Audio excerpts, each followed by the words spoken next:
Yep. Buddy, kill me. One second. There we go. Setting up. All right. There we go. Exit. There we go. Okay, good. That's what I wanted to do. All right, you see yourself too? All right, cool. Yep. Sounds like an echo. Yeah, hold on a second. I got to turn this off. All right, there we go. All right, hold on just a second, folks. We are live. Pablo, can you not do that, buddy? Pops? Oh, you're going to spill my water, big man. All right, hold on a second. We are live. I don't think anyone's on yet. You just,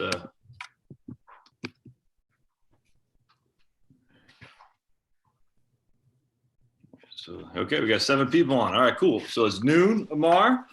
All right. Yeah. How's it going, Josh? Hey, everybody. What's going on, Amar? I heard you're, it's raining in San Antonio, San Diego. Is that right? It's raining a lot. We're not used to rain. And what did you say last week? You had 1.25 inches in an hour or something like that? Yeah, 1.25.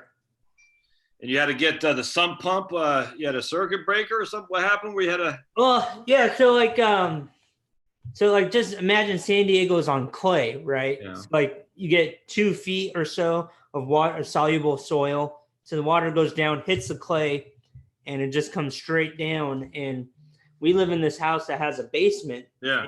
And the basement, floods. And so the sump pump, if the water level goes up slowly, then it turns on and shoots the water out like it's supposed to. But if it rains too fast, that water level rises really quick. And I think the water got into the pump and short circuited. And because of that, we have a lot of water. Now, did you say the French drain helped alleviate flooding or what? Yeah, for sure. So basement is dry. The French drains help, but the pump is at the end of the French drain. Okay. Yeah. And then you had to get an emergency pump to move the water. And I went to Lowe's like 4 times before I ended up at a plumbing store with the specialty pump. It's called a transfer pump. And the big advantage of a transfer pump is you don't have to prime it. And because you don't have to prime it, just imagine a hose going down, so our whatever you want to call it, well, is 4 feet by 4 feet by like 12 feet deep. Yeah. So that's a lot of air in the hose. Yeah. And you can't get a regular pump to get that out. So how much the transfer pump cost? $249. Right. But you have it there for emergencies going forward. Yeah. Well, I mean, the real solution is to fix the pump that's in there, because what if I'm on vacation? I like to go on vacation, Josh. You like to go to Baltimore. It was beautiful, but I like to get out. How was the how was the transfer pump? Is it electric? Is it gas powered? Yeah. How's it? Just plugs into a regular socket. Oh, okay. So Yeah. all right. So as long as you have you got voltage coming to your house, you can use it. Yeah, right, exactly. All right, so let's talk about some long-term care stuff. And folks, as always, if you have any questions or any thought, it doesn't have to be solely about long-term care. It could be anything, but if anything comes to mind, what Amar and I were talking about is we both have experiences with long-term care, both financial planners with Dan says you need to adjust a float switch on the first switch of your sump pump. That's way above me, Dan, but I don't know what that means. So anyway, something to think about, Amar. Adjust the first float switch on the first switch. Yeah. I get it. So the problem is, I can get a whiteboard. I don't know how much people want to dive into to my flooding problems, but like to get to the sump pump, there's like this, there's this wooden part, and then there's this hole that's no bigger than this. Yeah. So I can't access the sump pump, and I think you're right. The flow switch may have been too slow, so it wasn't. But it can do 50 gallons an hour. A minute, I think. Yeah, I don't know. It's beyond my pay grade, just like you mentioned there. I'm sure it's all right. So right on, Dan. Dan says, yeah. So something to look at. All right. So Matt asked, If on topic, I appreciate your thoughts on asset-based life insurance long-term care product versus traditional. Now we're going to get in that, Matt, because we both have experiences on traditional. And then we'll talk a little bit about asset-based planning as well. So let's. I'm going to bring up, Amar, the article on Sharon's got a foot of snow. Where are you? Wow, Boston. Oops. Where are you calling in from, Sharon, or whatever? So I want to bring this up. This is Morningstar. My man, hold on just a second. Devin had sent this to me, and I got to scroll down. Yeah, no, I just got Pablo. Oops, hold on just a second. All right, there we go. All right, here we go. Pablo is, I was eating, my friends, these things right here, and Pablo is wanting to eat them. And he's very upset with me that I won't give him wasabi almonds. All right, Mark, can you see this? I can see it. All right, folks, can you all see the article in there by chance? Sharon's coming in from Newton, Mass. Newton, Mass. All right, cool. All right, so basically, Christine, every now and again, or every year, she'll write a thing. She talks a lot about long-term care. Christine Benz from Morningstar, and I like Christine. I'm actually listening to a podcast right now. Christine is interviewing Gus Sauter from Vanguard, and he's since left Vanguard. It's actually kind of interesting because Gus is the king of index funds, and now he is on investment committees where he says that active managers can bring value. I kind of chuckled at that just because you wouldn't think Gus Sauter would think that. But anyway, so let's just we're going to talk a little bit about his article, Amar, just briefly, then we'll go into it, and I'll leave a link in the show notes because she has a lot of different stats on here. All right, so the first thing we're going to talk about is use of long-term care. 47.8 million Americans over 65 will have usage of long-term care in 2015. There's 87.9 million Americans who will be over 65 in 2050, and 6.3 million Americans over age of 85 use long-term care. So that in of itself sounds dastardly, but then the question is, what exactly is long-term care? So Amar, bring up that thing you had there, if you would. Yeah. So you have to stop sharing, Josh. So okay, here, let me. There we go.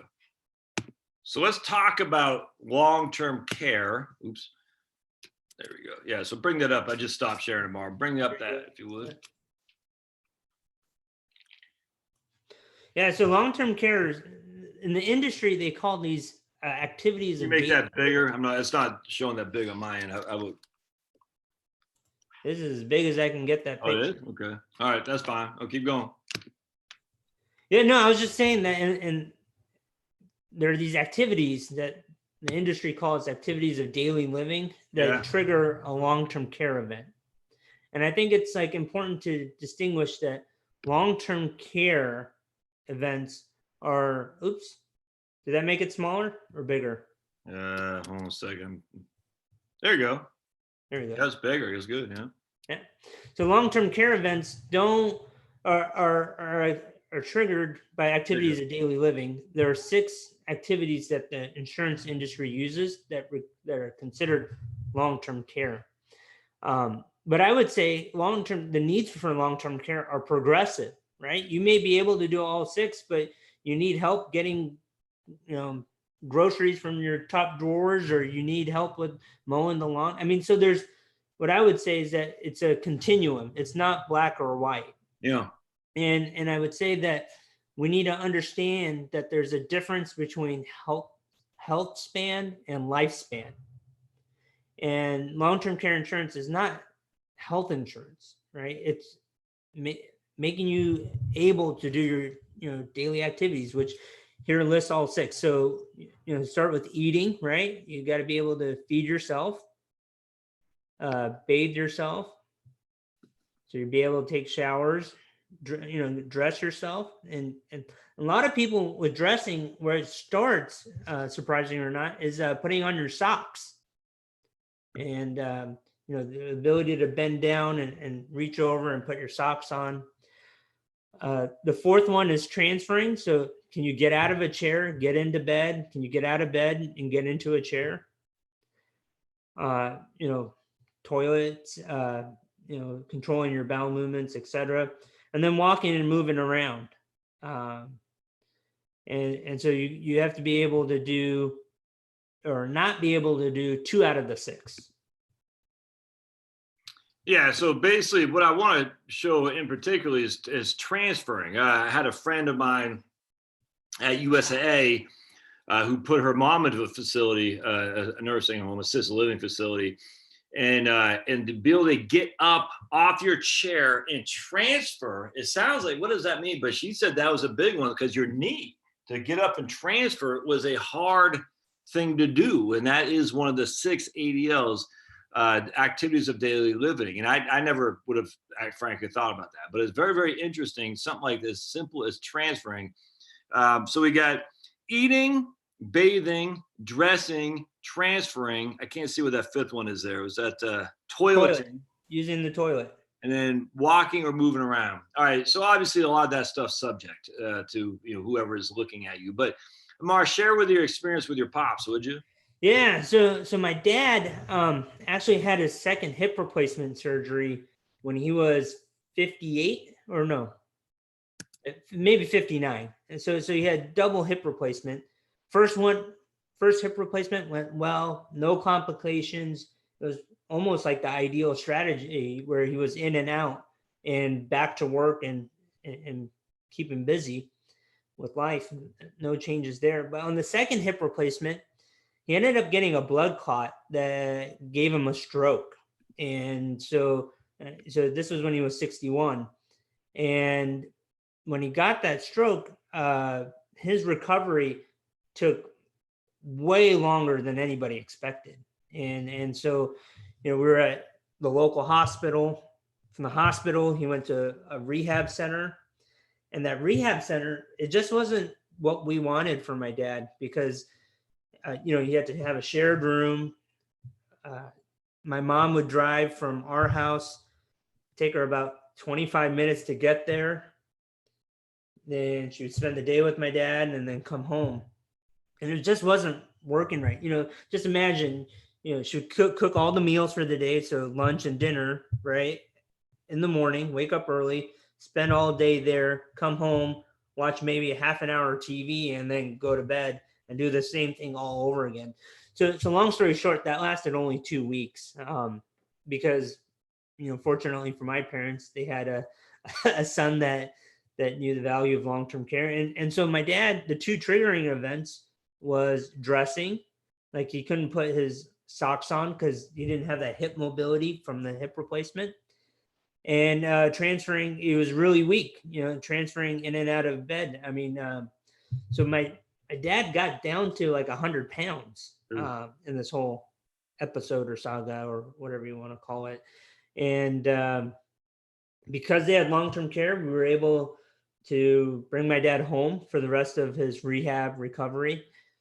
We had people come into the house, and the long-term care insurance even provided for things that my parents would never have paid for. My parents saved for a majority of their life. And so when they were saving money, not that they were adverse to spending money, but they wouldn't spend money on things that they felt was not necessary. So in order to get to the front door of the house, my parents have this like landing. It's probably, I want to say, a 4 or 6 inch step that you have to get on, and then you can get in through the front door. And my dad had difficulty, with the walker to get on there and to get into the house. Maybe took them extra 15 minutes, 10 to 15 minutes. But with the insurance company, they came in and said, no, you need to have a ramp there. And they provided that for him. So that's kind of stuff that a long-term care policy can do to alleviate some of the, if you want to, there you go, to alleviate some of the concerns about long-term care. Now, the issue that always comes down to my end is that that's great that they were helped to Amar's dad to do that. The problem, of course, though, is how much does it cost and what's the likelihood that you will need it? And that's what I think is overlooked a lot. So let me go back to sharing this article from Christine on Morningstar. Let me hide this again. All right, there we go. So we're gonna go here, buddy. Oh, Pablo, what a nut. All right, so 52% of people turning 65 who will need some type of long-term care services in their time. All right, so I want to emphasize that says more than half of people turning 65 will need some type of long-term care services in their lifetime. All right, what does that mean exactly? Well, let's look at what the art. Now, we're not going to read it. I'm just going to show you. So I want to click on this. This is from AARP, Long-Term Support and Services. And I'm not going to read this. I'll do it on a different video. But I like how Christina at least has the links to the notes, because what's the word I'm looking for? The cynic in me would say that a lot of people would say, then use that. 52% of people will need long-term care at some point. Thus, Mrs. Smith, you better buy long-term care insurance, because you might be one of those 52% of people, without defining exactly what long-term care is. So Amar just shared with you some of his issues about how his dad was able to get it and get paid. But I cannot tell you how many times I've heard people say, I've had long-term care, but it didn't provide me what I needed. It didn't provide the services I needed, or they gave me a hard time. So that is the issue that we have to contend with. What is A, the likelihood you need it? B, what are you going to get if you buy a long-term care insurance policy? That's my wife calling me. Excuse me, ladies. But you're right, Josh. I mean, so when we look at statistics, or when we have the conversation about long-term care, a lot of people have turned the conversation to if they'll need it. How I look at it, and maybe this is from my perspective, if you don't die, you're going to grow old. And if you're going to grow old, you're going to need more help. If you need more help, the likelihood that you'll need a long-term care, not insurance, but some type of support, right? Let's just take the insurance out of it. Just some type of support is going to increase, and you need to have a plan. Exactly. That's, man, spot on. Absolutely. Yep. Keep going, Amar. Keep going. So, I mean, I'm just saying that you need to have a plan, because you could have relatives nearby. Yep. You could have children that move into the vicinity. Now, there's pros and cons with family, right? If you have children that are going to help take care of you, they may be, peak earning years. If it's your younger children that move back closer, or they could be in retirement and wanting to travel the world, and they may not be 100% available. They may be there most of the time, but if they're traveling, who's going to help you then, right? And I think the important thing is to stress that having a plan is way better than not having a plan. See, that's the thing, Amar. I think it comes down to, a lot of times, people like, I hear this all the time. I'm going to use a Smith & Wesson long-term care plan if I get dementia. And I'm like, no one, you're not going to do that. I mean, just no one, that's just not going to happen. And I get they're being facetious, but that doesn't absolve you of the need to have some kind of plan to say, hey, Charlotte, if I get dementia, what are you going to do with me? How are we going to work this out? How are we going to pay for it? How are you going to care for me? Because remember, the vast majority of us are not going to spend very much money in assisted living, nursing homes, the vast, or anything. The vast majority of us are not going to spend much, if any, money at all. But the vast majority of us still need to have a long-term care plan, regardless of the finances and stuff. And it is one of my pet peeves. It's kind of like estate planning. I'm a young married couple, and I don't need estate planning. I'll wait till I have children. The hell you don't. You need estate planning now, because what happens if? It's the plan that has to be addressed, not necessarily the mechanisms of how that plan is built, but the what happens if these things were to happen. So let's talk about that. So, we talked about insurance, right? You can buy insurance. You can have family members help out. You can pay out of pocket.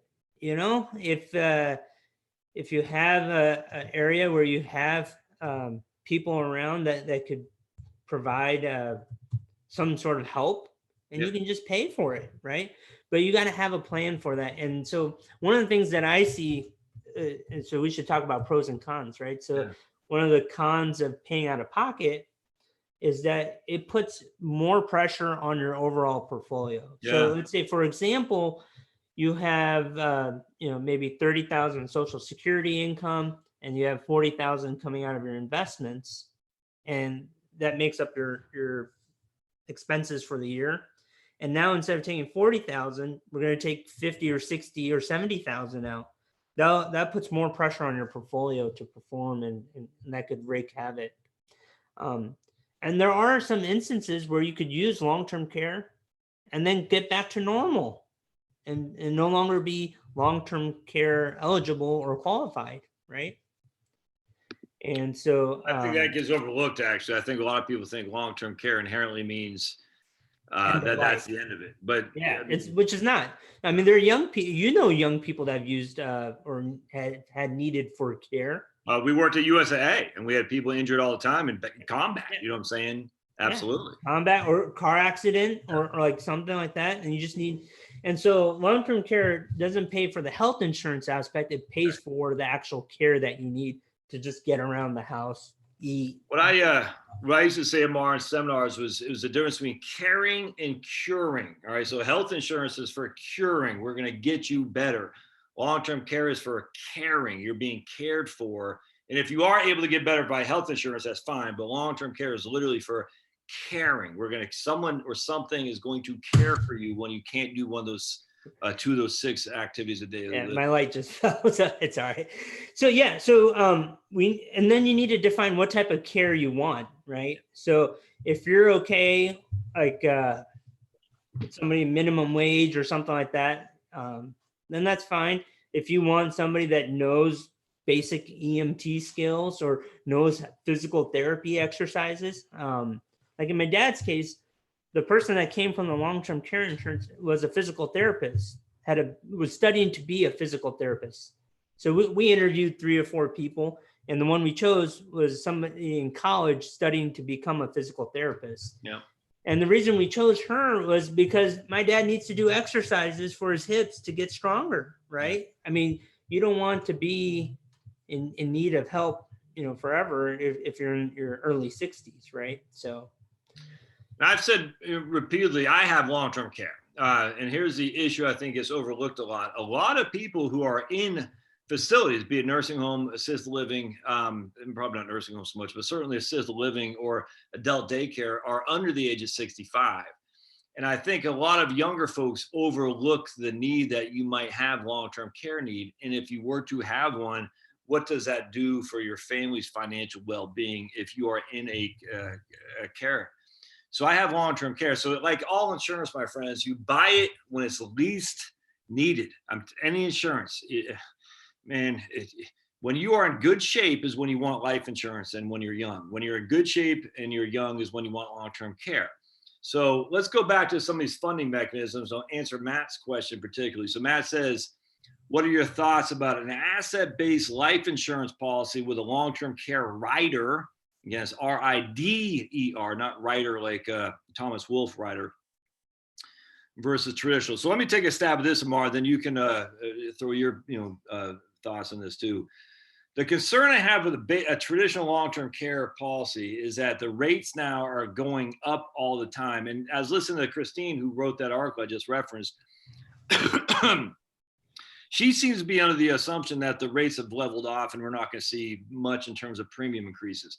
I don't know why that assumption would be made. I mean, if I just look at my past 10 years of my policy, it's gone up significantly.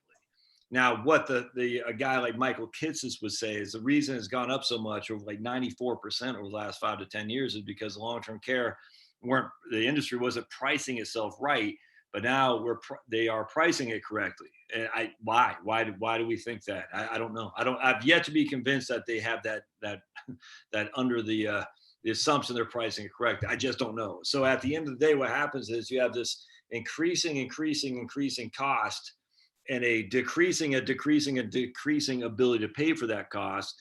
At some point, you get to this age when you most likely need it most. You're like, I can't afford this anymore.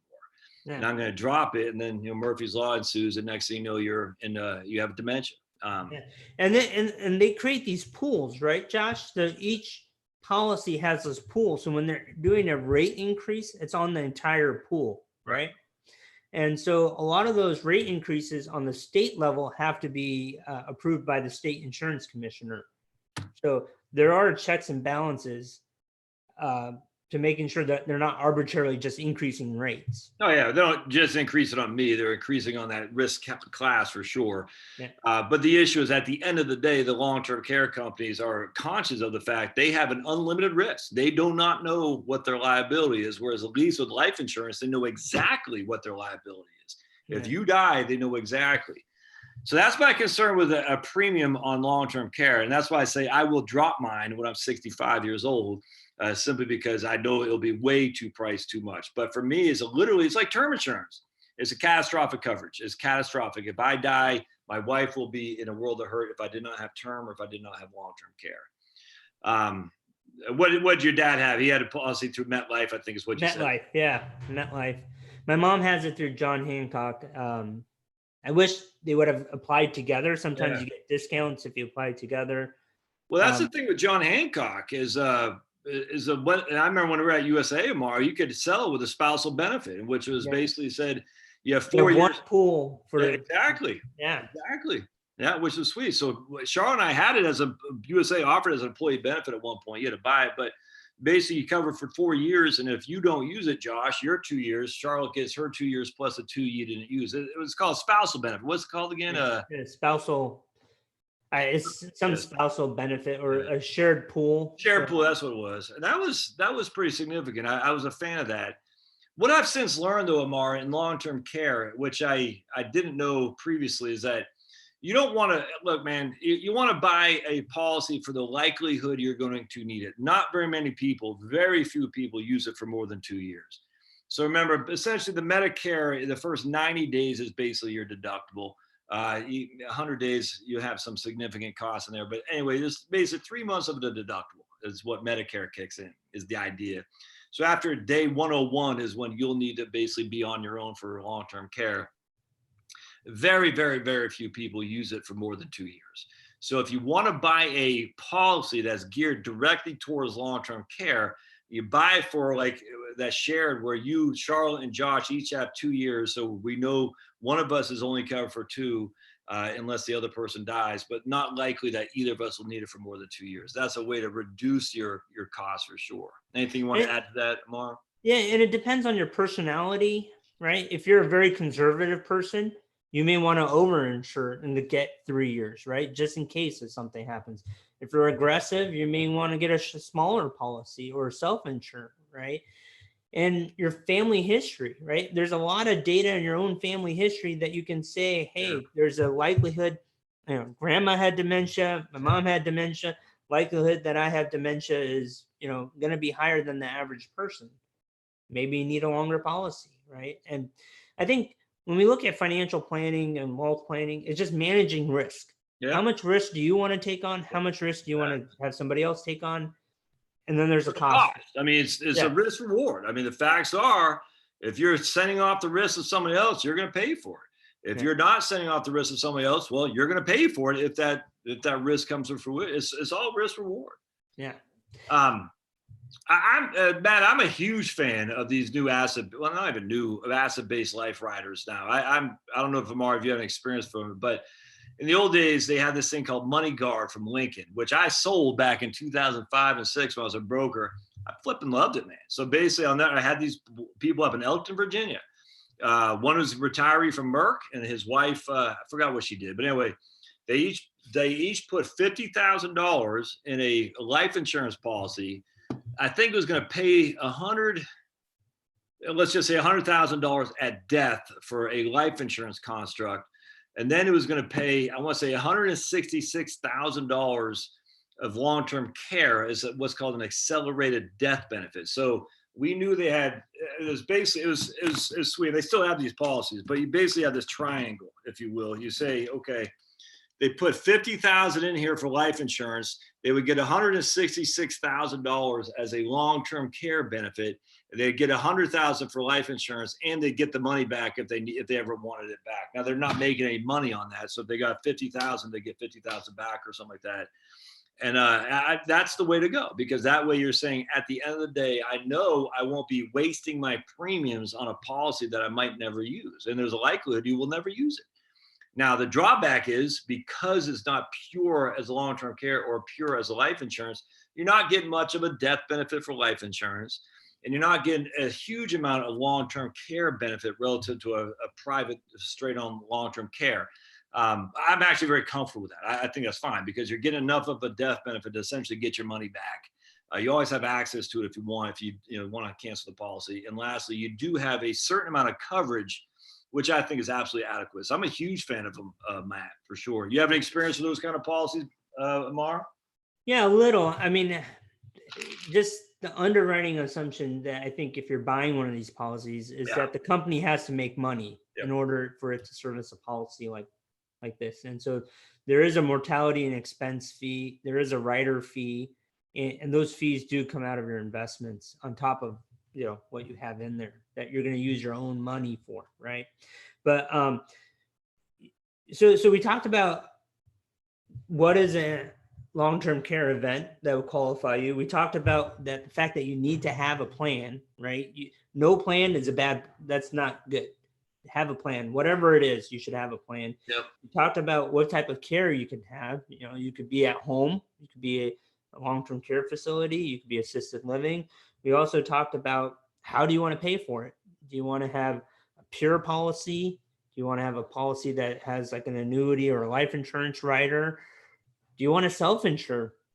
One thing that we didn't bring up is that some retirees have started to look at reverse mortgages for these unexpected expenses, which, you have to look at the lens of there's one scenario where you use long-term care and then it's end of life.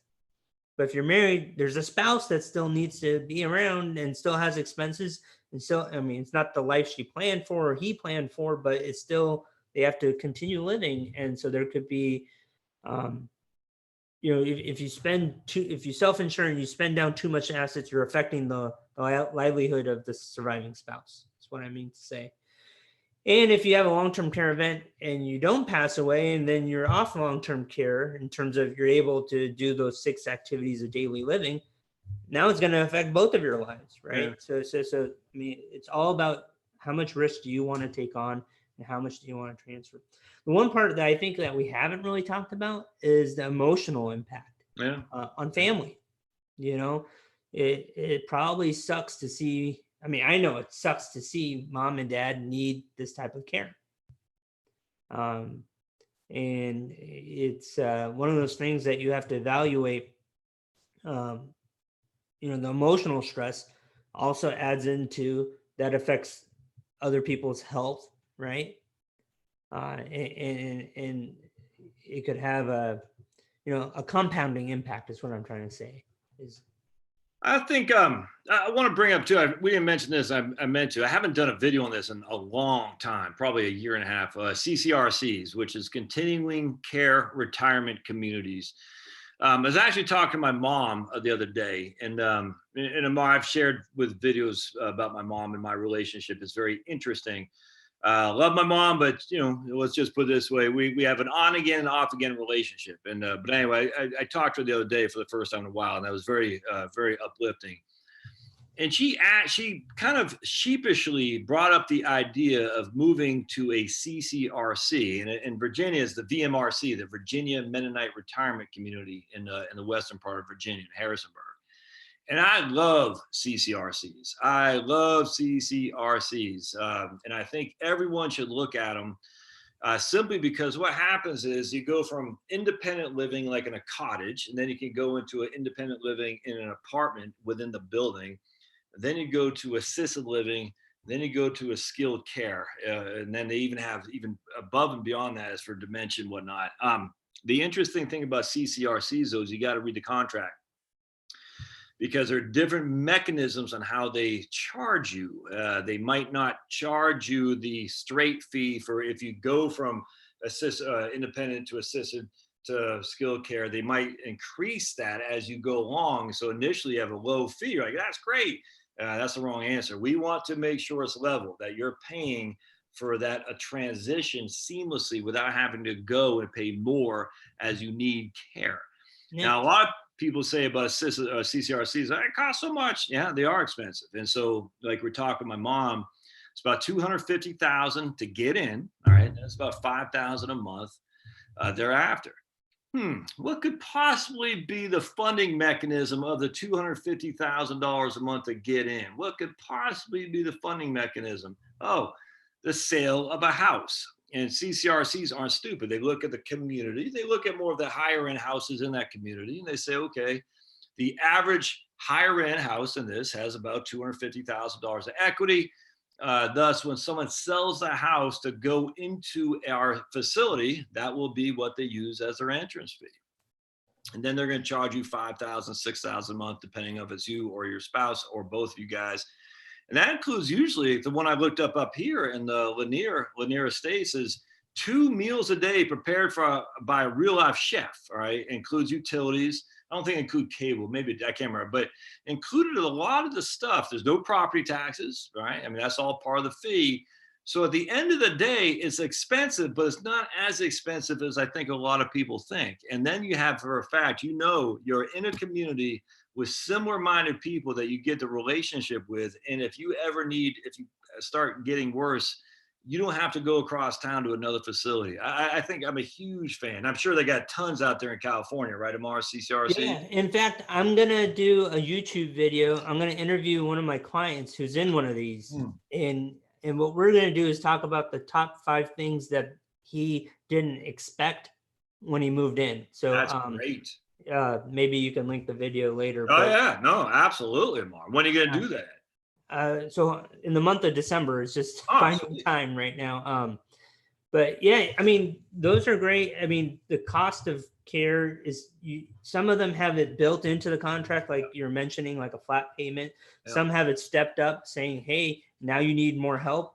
It's going to cost more, right? And then, you have to look at the ratings and other things like that. The other thing that some people may not quite grasp is when you put that down payment. So if you're going to a nice facility, that facility is going to have a waiting list, right? Exactly. So you got to get on the waiting list. Once in a condo, apartment, whatever you want to call it, comes available, then you have the option to get it, but you only have a 60-day window. And so from the experience that I've had. And so selling a house is hard in 60 days, right? So like there's a lot of planning that goes into this, because you could have a house with a low cost basis. You sell your house, you trigger this capital gain that could affect the amount of money that you have for your deposit. So that is definitely one of those things that the family has to get involved in terms of a planning perspective. It also affects the ability on worrying about a reverse mortgage. And I talk about the benefits of reverse mortgages a lot.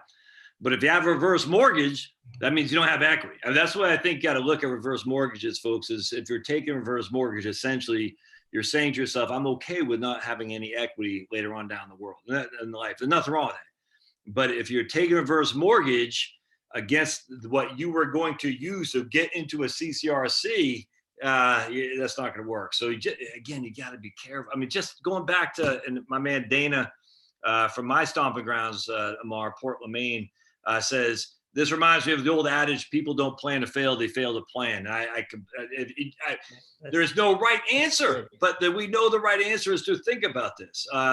Amar, Sharon says her mom is in a CCRC in Connecticut, and she says she loves it. She's always busy doing something. That's what I noticed. I went to one, like I said. They have tons of activities. They have yoga. They have exercise balance classes. Like, when I went to meet one of my clients, he was just getting back from a balance class. He's 85 years old, and they're working on his balance 3 times a week. I mean, that's awesome. Even if you're staying at home and had family around, the structured care that you get it's amazing. It's the one thing I noticed about the CCR. So I had some clients that are up in Chattanooga, and these guys, she's 68, he's 71, and they just, I mean, he's like a big tall guy, and she's very cute, and just a beautiful couple. Let's just put it that way. Very attractive, very good looking. And I went out, and they asked, and I went up to the Lanier Estate ones, and I remember I went by there, and I told these guys, I said, man, you guys, you're probably not that much younger than these other people up here, but they looked old relative to what these people looked like. If that made sense. I said, I don't think it's a good fit for you as much as I like it, because these people looked old. And they're, my clients were only 70. And I said, you don't look anything near that in terms of the age. And I'll never forget that. Just the dichotomy, if that's the right word, of the older looking people in the CCRC versus these very active, very sprite, younger retirees.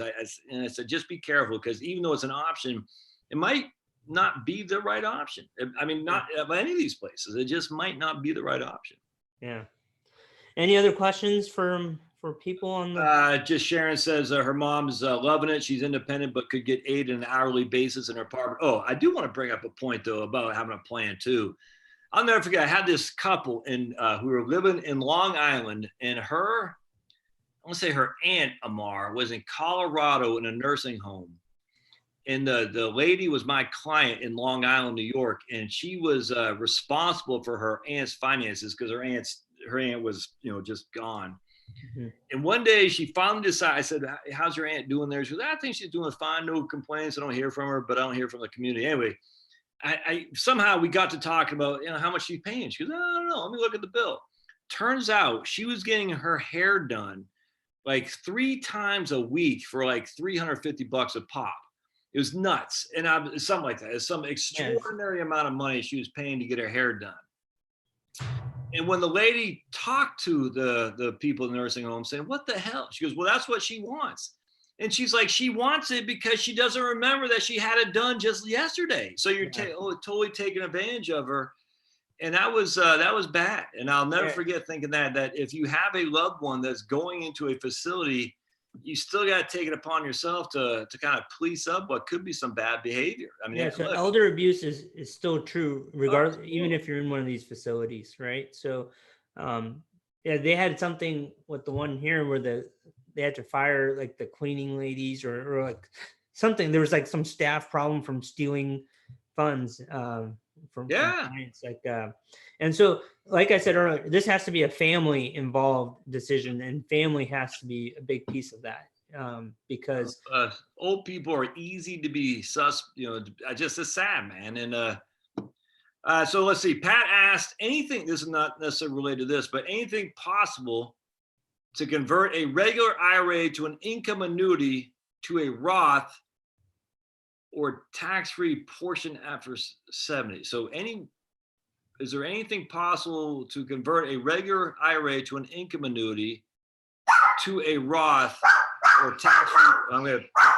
So most of these income annuities will only pay out to a taxable account. So I think when you're trying to do the Roth conversion through an income annuity, there's a Roth conversion form that needs to be filled out by the custodian. And so I'm just taking an educated guess here, but if you take an IRA, put an annuity in there, just get a stream of income, that's going directly into your checking account, savings account, investment account, whatever it may be. I'm confused what he's trying to do. So they want to do an IRA to an income annuity, then somehow do a Roth. So I guess the only advantage that I could see of doing that is you stop the gains in the IRA. So if you're in a higher tax bracket and you don't want to go into the next tax bracket, you do the income annuity, it reduces. Because your RMD payments would be higher, or your stream of income would be higher than your RMD payments. If what you're trying to do, Pat, is to actually get it to come out as a Roth for tax-free, you don't do the income annuity until you do the IRA you do a regular IRA to a Roth first, and then do the income annuity.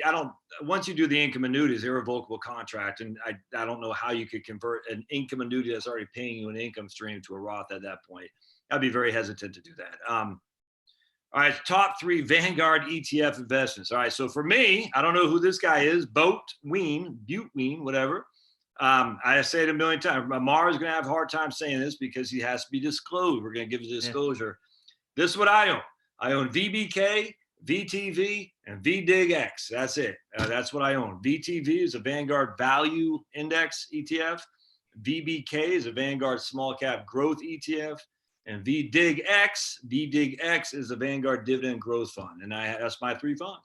And no one else should own those. I make no recommendations, so no one else buy those, but that's what I own. And I have my Vanguard VBK in my taxable account because it doesn't have any turnover. It's an ETF, so there won't be any long-term capital gain distributions, and it has very limited dividend yield. And I don't have a Roth at this stage. I just have my regular IRA. So I have my dividend growth stuff and my value stuff in my IRA, but I have my aggressive growth stuff that has little dividends and little capital gains in my taxable account. I know you don't want to say anything specifically, Amar, but anything you want to add to that? Yeah, this podcast or YouTube live is strictly educational. Yep. We're not giving advice on specific products or solutions, but yeah, I'll just leave it at that. Yeah, you gotta be. So Dana said, when looking to facilities for his mom who had dementia, they told us if you had 3 years of cash to cover care, there is no waiting list. It's funny, Dana, at the if you have 3 years of cash, you get in. Essentially, what they're saying. I suspect that's the case. So the not VMRC. My mom's on a waiting list for VMRC. The one here, Lanier Estates. I was talking to the lady who called. So every month, someone dies. I mean, it's sad. And she just started calling to the list. You go, hey, Dana, this is Betty. Do you want to come on? You say, nope, not this year. Betty, maybe next. And Betty, she goes, okay, let me call Amar. Hey, Amar, this is Betty. Do you want to come on? And Amar says, no, sorry. Maybe contact me next time someone dies. And she just goes through the list, one after the other. Yeah. But there's a significant waiting list, and you don't get sent to the back if you deny, at least according to this lady. So that was pretty interesting for sure. So I mean, I didn't want to say this because it's kind of like a spoiler to my interview with my client, but one of the hardest things that he had, him and his wife had to adjust to when moving into one of these facilities is hearing the ambulance noise a couple times a week. And he said that it's more psychological, right? Because like you're now your mind's thinking about, oh, what happened? Who did it happen to? And then you start having negative thoughts. Yeah. Right? So yeah, there is definitely a psychological part. Now, most of these places have it divided into different sections. So, there could be a different entrance, but that may be something to ask when you're interviewing around to say, well, if an ambulance comes here, where is that? Where do they come, or how do they get into the facility? I think it's when I first got out of the Army, Amar, as a security guard for a CCRC up in Occoquan, Virginia, and I did the late shift. And I remember going to these assisted places where the granddad or whatever would have a stroke, or he'd break his hip, and put him on the gurney so the EMTs could come and either shift him from the assisted living to the nursing home, or independent living to assisted living, or they'd die. And you'd help out, have to hold the door for the ambulances, and the sirens are going off all the time. Every night there's some activity. Yeah. It's sad, but it's and it has an impact on you mentally, right? I mean, it's not maybe you get used to it, but I mean, it's in the back of your head. So I don't see how it couldn't be. Any other comments, or should I play my disclosure? Sai Ram Kandarpa says, what can a 40-year-old do now to plan for long-term care at 65? Sai, I think personally, if you're young and healthy, I would be buying a long-term care or life insurance contract with a long-term care rider. And I'd get that sucker funded so that by the time, say, you're 50 years old, is paid up. And there's tons of different options you can do. And you can have, you could do a lump sum into it if you have that kind of cash. But because you're only 40 years old, we're talking, I don't know. I mean, I don't even know what the expense would be. But if you're only 40 years old and you buy $100,000 life insurance contract that'd give you about $266,000 of long-term care. Man, I have no idea what the fee maybe costs. And I would look at a smaller contract. You don't get a Cadillac plan, get something smaller, but make sure it has some inflation adjustment riders, because Bob says, what's each year cost? We're talking 50 or 100K. What do you mean for cost, Bob? Like, what's each year for what exactly? Each year cost for a CCRC, is that what you're saying? I'm not sure. So if you want to, Amar, player disclosure. We'll wait for Bob to answer Yeah. the question I asked him. So Amar's going to play his disclosure here. So stay tuned with bated breath as you hear this great stuff. Thank you for listening to the Savvy Wealth Podcast. Click the subscribe button below to be notified when new episodes become available. The opinions expressed in this program are for general informational purposes only and are not intended to provide specific advice or recommendations for any individual or on any specific security. It is only intended to provide education about the financial industry. To determine which investments may be appropriate for you, consult your financial advisor prior to investing. Any past performance discussed during this program is no guarantee of future results. Any indices referenced for comparison are unmanaged and cannot be invested into directly. As always, please remember, investing involves risk and possible loss of principal capital. Please seek advice from a licensed professional. Client First Capital LLC is a registered investment advisor. Advisory services are only offered to clients or prospective clients where Client First Capital LLC and its representatives are properly licensed or exempt from licensure. No advice may be rendered by Client First Capital LLC unless a client service agreement is in place. All right, Josh. So Bob says, Bob, is a good question. He says, what's each year's cost? So what happens at a CCRC, Bob, is essentially they're going to say they're going to give you a fee initially on the brochure for one person, and we'll just use that for $5,000 a month. All right, so you're talking was 5 times 12, that's 60,000 a year. Now they're going to say, but if you add somebody else, in terms of your spouse, there's going to be 2 meals. Now, it's still one unit, so it doesn't go from 5 to 10, but it'll go from 5 to say 7,000 if it's for a spouse for a married couple or whatever. But if it's just one person, you're not talking huge money. I mean, you're talking 5. It depends on the amenities. But what I found at the Lanier Estates, which is a wonderful facility, I loved it.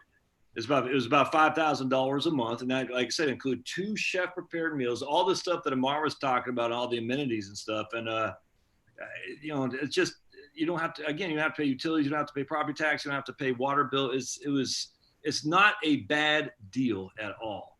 And I think a lot of people get dismayed by the initial cost to get in. They say, oh, I don't want to pay $300,000. And I just say, I think you need to revisit that, because at the end of the day, you have this asset called a house, and your house is most likely not going to have any capital gain unless you live in California. So anyway, it's a big deal. And that deposit that you put down, some of them have a sliding scale that you can receive some of that back. Yeah, I'm not a fan of that. The crunching numbers I did, I said, yeah, don't do that. But I mean, each individual one is unique for sure. Okay. In California, and they have different floor plans too, right? Yes, so like absolutely. If you put your name down for a 1-bedroom and a 2-bedroom comes up, the cost is different. That's 100% right. And it's just, you have to, I can't wait to hear your interview with this guy, Amar, because I've learned a lot by talking to people at the Lanier Estates of, what you should look at and what you shouldn't. So when you get that done, let me know so I can put it up on my thing too, because that's smoking. Yeah. Dana says we are great together. That's my man Dana from Portland, Maine, but he's just saying that because he's cold and he's lonely because it's so cold up there in Maine. Unlike here, 55 degrees in Georgia, and San Diego is just raining. Yeah. I guess that's pretty much it. So we'll catch you guys in 2 weeks. Looks like we got all the questions answered. Any last questions you want to ask or talk about tomorrow? So I'm starting this YouTube channel podcast, right? So let's bring it up. Did you show the folks your YouTube channel? Let's so people who have yet to subscribe, they can subscribe to yours. Bring up your Yeah, I'm just bringing up a browser here. Just bear with me. Mar, come on. You got these young kids today. Never prepared. Hey. So let me go in here and say share. Yeah, so if you guys can subscribe to Old Mar's YouTube channel, it helps them. Once you get over 100 people who subscribe, you can make you get a direct link to the channel instead of this garbage that you see vanity here. Name or something like that. Is that what they call it? A vanity name or something? Yeah. So instead of saying channel UCZ blah blah blah, it'll just say Savvy Wealth Podcast. Yep. So there you go. And we'll put a link in the show notes here. down below, but subscribe. And all right, man, I guess that's it. Thanks for being here, folks. We'll see you. If you have any questions, follow-ups, by all means, jump on board, put a comment in the show notes. Amar and I will do our best to answer them, and jump on Amar's video. What's the next video you're doing, Amar? Well, I'm going to interview my client here with the That's next retirement week, right? home. Yeah. So you do anything before that? Well, yeah. So, I mean, we're doing the soft launch now, right? Between now and the holidays. And then in the new year, we're going to do at least 2 a week. We're going to put out there. I don't know if you remember, Josh, Canon Financial. Yeah. Yeah. So I'm going to go through some of those books, and Oh. there's a lot of good conversation topics there. Absolutely. I've also, I was part of the CFA Society, right? Yeah. And got my hands on a CFA prep book. Yeah. And this is the level 3, which goes over a lot of stuff that's private wealth management based. So go through here, create some videos, create some good content, have some interviews with some of my clients. As we were advisors at USAA, there's a lot of history with some of the clients that we have, and want to share some of their stories. Awesome. The member that I'm going to interview next week, he was in the Korean War, right? So a lot of history there, and then a lot of examples around. So I find that it's not like it's seasonal, but it's around the same time. Like right now, a lot of people are looking at end of year tax planning, end of year investments. So this YouTube channel and podcast is maybe going to be a deep form of some of those conversations and things that you should look at. So, and folks, subscribe, and then if you have ideas for Amar to chat on, I mean, by all means, send them to him. I mean, because everyone has a different perspective. I'm obviously a little bit gray beard. Amar's a young pup, but not that young. I'm just joking. But I mean, we all have different perspectives. We all have different ways to look at things. So if you have a thought that you might want him to tackle, maybe different from me, by all means, I ask him, say, Mar, talk about this. And I think it's important. Like Josh and I are both here to help people. Yeah, exactly. Right? I mean, YouTube is amazing in the sense that it's a platform to provide content and to provide actual content. And both Josh and I think the reason why we're working together, part of it is that we enjoy helping people. I mean, that's the heart of it. And so no question, no article or anything that could be too small that we won't take a look at and give us our thoughts on, right?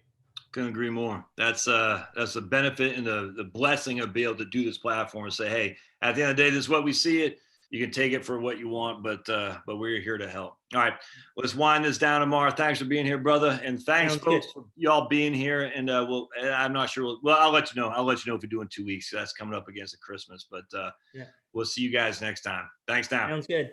All right, thanks, Mar. Bye. Oops.